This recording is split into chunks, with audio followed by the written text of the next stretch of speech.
Vous savez que depuis quelques jours, en collaboration avec l'édition de 20 heures, nous essayons de vous faire mieux connaître de jeunes hommes politiques, qu'ils soient d'ailleurs dans la majorité ou dans l'opposition.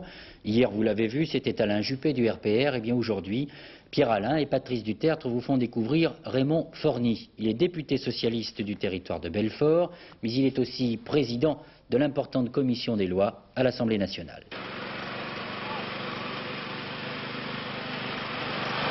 Une volonté tenace, du talent et une ambition mesurée, telle est la recette de la réussite de Raymond Forny. Fils d'ouvrier italien immigré, il travaille à la chaîne chez Peugeot à 18 ans et poursuit ses études par correspondance. Très attaché à la cellule familiale, son premier succès d'avocat, c'est la défense de l'éducation sexuelle à l'école avec l'affaire Mercier en 72. Quelques mois plus tard, il est élu député du territoire de Belfort. Aujourd'hui, à 42 ans, il est aussi président de l'importante commission des lois à l'Assemblée. Pour vous, la politique, c'est un métier? Pas du tout.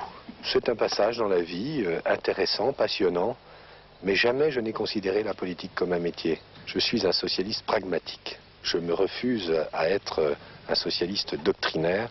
Je ne crois pas du tout à l'idéologie.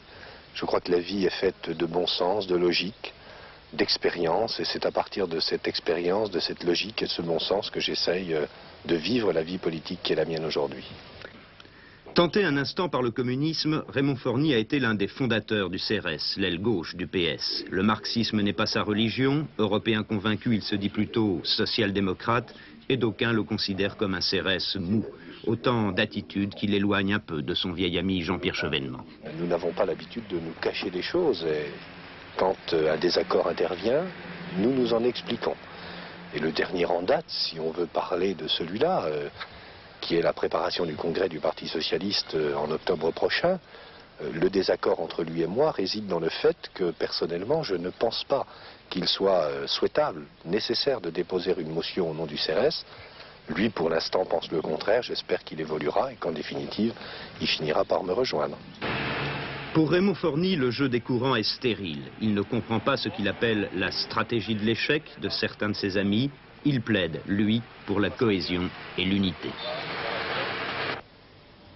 La stratégie à l'intérieur du Parti socialiste est certes importante pour fixer les orientations pour les 2 années qui viennent. Pour notre parti, ça n'est pas la préoccupation essentielle des Français. Et donc je pense que ce débat interne au Parti socialiste doit passer au second plan.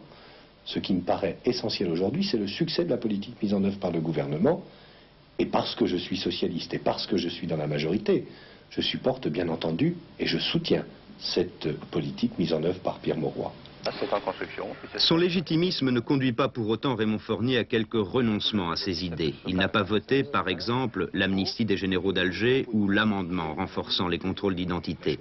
Homme de terrain, il considère que les Français ont encore besoin d'un grand dessein et que la gauche n'a pas toujours su répondre à cette aspiration. Les réformes sont allées trop vite, nous en avons fait trop et nous ne les avons pas suffisamment expliquées. Ce sont les 3 défauts principaux qui expliquent, je dirais, le désenchantement d'une partie de l'opinion publique.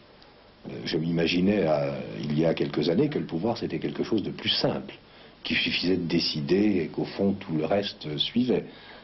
Je me suis rendu compte que la décision prise, les choses ne sont pas toujours aussi simples et qu'il faut faire passer ensuite le message, ce qui n'est pas toujours facile. À l'ombre de cette vedette politique de Belfort qu'est Jean-Pierre Chevènement, peut-être. Mais Raymond Forny, visiblement, est prêt à en sortir. Sa principale qualité, selon ses proches, c'est d'être résolument optimiste. Bien, j'espère.